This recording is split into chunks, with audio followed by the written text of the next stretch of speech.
जय श्री सीताराम। सभी संत जनों को हार्दिक अभिनंदन करता हूँ।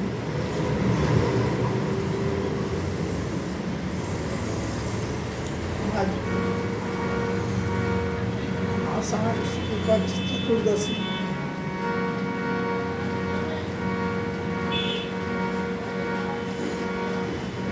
को जुलाई भगवान भोलेनाथ और माता पार्वती, जब माता पार्वती भोलेनाथ से पूछ रहे हैं, इसमें गोस्वामी बाबा लिख रहे हैं जो व्याकल मुनि और भारद्वाज ऋषि का संवाद है। संगम तट से उसमें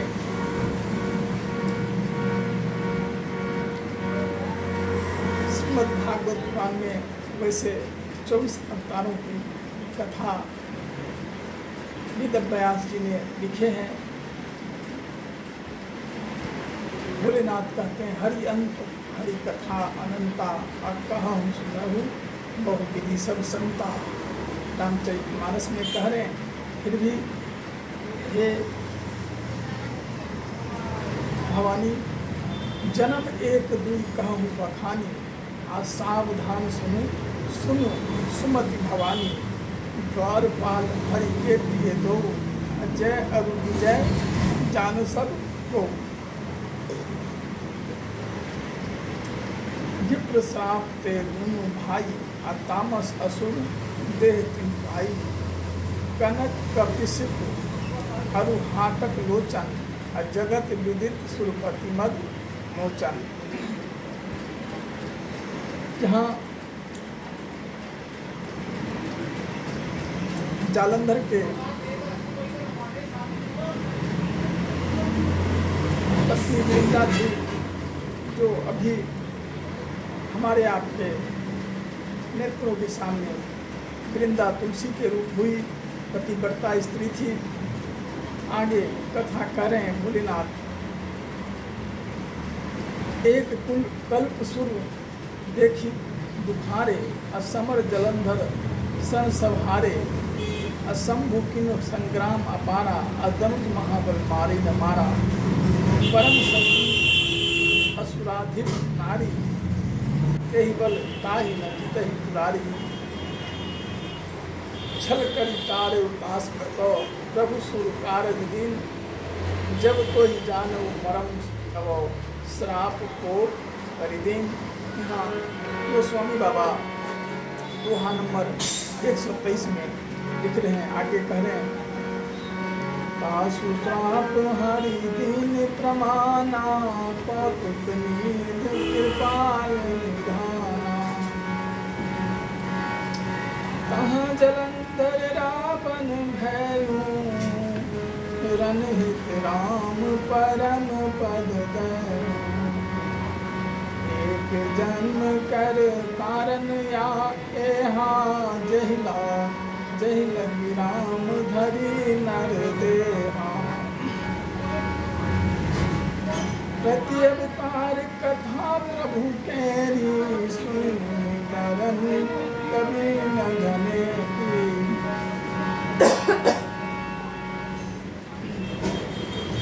भोलेनाथ कह रहे हैं, एक जन्म का कारण यह था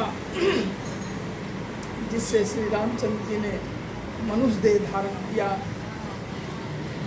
हे भारद्वाज मुनि सुनो, प्रभु के प्रत्येक अवतार की कथा का कवियों ने नाना प्रकार से वर्णन किया। नाना प्रकार अनेक प्रकार से। यहाँ महादेव भोलेनाथ कह रहे हैं, आगे लिखे हैं गोस्वामी तुलसीदास जी। नारद श्राप दीन अकबारा करके कतहि लागी अपारा। गिरता चकित भई सुनि बानी नारद विष्णु गत मुनि ज्ञानी। हमारे गोस्वामी बाबा ने बहुत सुंदर ढंग से लिखे हैं। नाना पुराण निगमागम सम्मत मंगलाचरण में ही लिखे हैं। नाना पुराण निगमागम सम्मत यही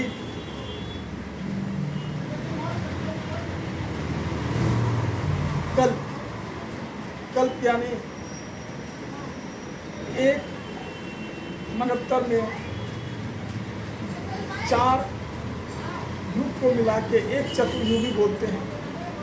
वैसे करके 14 मनवतरों की कथा वेद व्यास जी ने लिखे हैं। 8 स्कंद 13 नंबर अध्याय श्रीमद् भागवत पुराण में लिखे हैं। पंचम वेद है। एक एक चीज अन्यत्र ग्रंथ से भी हमारे इसीलिए लिखे हैं। नाना पुराण समागम सम्मत। तो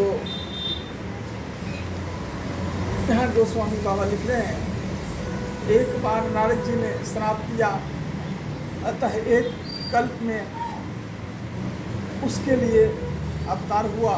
यह बात सुनकर पार्वती जी बड़ी चकित हुई और बोली कि नारद जी तो विष्णु भक्त हैं और ज्ञानी हैं, ये कैसे हुआ? कारण कवन श्राप मुनि देना, काय अपराध रमापति कीन्हा। माता पार्वती पूछने भोलेनाथ से, यह प्रसंग मोहि कहूँ पुरारी, मन मोह आचरज भारी। बोले बिहस महेश तबो जाने मुझ न को। भोलेनाथ करें दोहा नंबर 124 में, जहि जस रघुपति करहि जबो, सो तस तेहि छन बोल। श्यावर रामचंद्र शंकर जी भजो, जय जय जय हनुमान। करें तब महादेव जी ने हंसकर कहा, न कोई ज्ञानी है न कोई मूर्ख है। रघुनाथ जी जब जिसको जैसा करते हैं वह उसी क्षण वैसा ही हो जाता है। ये भोलेनाथ कह रहे हैं माता पार्वती से। आगे सौराठा में कह रहे हैं, गोस्वामी बाबा लिखे, कहूँ राम गुण गाथ भारद्वाज सादर सुनहूँ, भव भंजन रघुनाथ भजो, तुलसी तही मन मान प्रमदो। याकल्प जी कहते हैं, हे भागवत, मैं श्री रामचंद्र जी के गुणों की कथा कहता हूँ, तुम आदर से सुनो। तुलसीदास जी कहते हैं, मान और मद को छोड़कर आवागमन का नाश करने वाले श्री रघुनाथ जी का भजो। आगे लिखे हैं गोस्वामी बाबा, मेरे दुहाए कि अति पावन, बह समीप सुर सरे सुहावन। आश्रम परम पूत सुहावा, देख देव ऋषि मन अति भावा।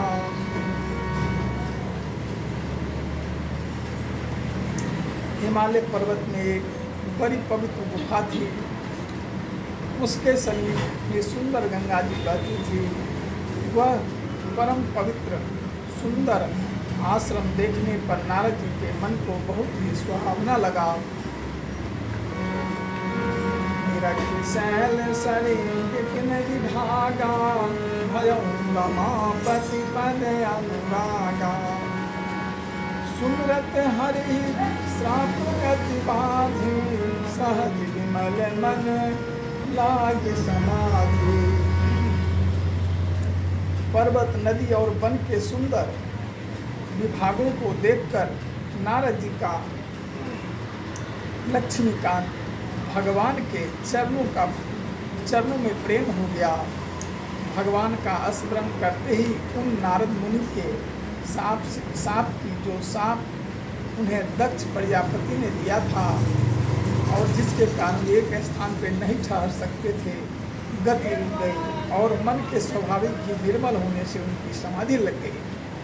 नारद मुनि को एक बार दक्ष प्रजापति ने श्राप दे दिए थे, कारण उनके 10,000 पुत्रों को वो विरक्त बना देते थे। उस श्राप के कारण ये आपको श्रीमद् भागवत पुराण में कथा मिलेगा। और उस श्राप के कारण नारद जी कहीं एक जगह ठहर नहीं सकते थे, लेकिन संजोग ऐसा बना कि ये गोस्वामी बाबा यहाँ लिख रहे हैं श्री रामचरितमानस में, जिसके कारण एक स्थान नहीं ठहर सकते थे, गति रुक गई और मन के स्वाभाविक ही निर्मल होने से उनकी समाधि लग गई। आगे गोस्वामी बाबा लिख रहे हैं, गति देखे सुरेश डराना, कमहि बोल कीन सन्माना।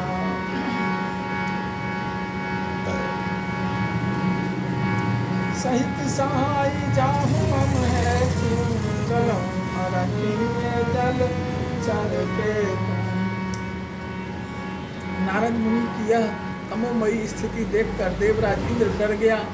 उसने कामदेव को बुलाकर उसका आदर सत्कार किया और कहा कि मेरे हित के लिए तुम अपने सहायकों सहित नारद की समाधि भंग करने को जाओ। यह सुनकर नीलध्वज कामदेव मन में प्रसन्न होकर चला। सुनासीर मन महुवसिता सा, चाहत देव ऋषि मनु वासा। जे कामी लोल जग माही, कुटिल काटी सबहि गिराही। इंद्र के मन में यह डर हुआ कि देव ऋषि नारद मेरी पूरी अमरावती का निवास राज्य चाहते हैं, स्वर्ग चाहते हैं। जगत में जो कामी और लोभी होते हैं वे कुटिल कौवे की तरह सबसे डरते हैं। यहाँ दोहा नंबर 125 में गोस्वामी बाबा लिखते हैं, जैसे सुकहार ले भाग सठा, स्वान निरख विराज। झीले जन जान जरा, तिन सुर पतहि न लाज। सियावर रामचंद्र शंकर जी भजो, जय जय जय हनुमान। जय जय सिया राम। जैसे मूर्ख कुत्ता सिंह को देखकर सूखी हड्डी लेकर भागे और वह मूर्ख यह समझे कि कहीं उस हड्डी को सिंह छीन न ले, वैसे ही इंद्र को नारद जी मेरा राज छीन लेंगे ऐसा सोचते हुए लाज नहीं आई। तेरी आश्रम ही मदन जब गए, निज माया बसत निर्मय। कुसुमति विविध विचित बहु रंगा, जही को जही। जब कामदेव उस आश्रम में गया था, उसने अपनी माया से वहाँ बसंत ऋतु को उत्पन्न किया। तरह तरह के वृक्षों पर रंग बिरंगे फूल खिल गए, उन पर कोयले कूकने लगी और घोड़े गुजार करने लगे। चली सुहावन त्रिविध बयारी, काम किसान बढ़ा बनहारी। ब्रह्मादिक सुर नारी नवीना, सकल सम सर कला प्रवीणा। कामाग्नि को भड़काने वाली 3 प्रकार की शीतल, मंद और सुगंध सुहावनी हवा चलने लगी। रंभा आदि नवयुक्ति देवगनाएं जो सब की सब काम कला में निपुण थी, करही गान बहुतान तरंगा, मौलिद की रही पानी पतंगा। देखी सहाय मदन हरसाना, पर पंच विदिखाना नाना। वे बहुत प्रकार की तानों की तरंगों के साथ गाने लगी और हाथ में गेंद लेकर नाना प्रकार के खेल खेलने लगी। कामदेव अपने इन सहायकों को देखकर बहुत प्रसन्न हुआ और फिर उसने नाना प्रकार के मायाजाल किए। कला कछु नहीं न व्यापी, निज भय करहु मनोभव पापे।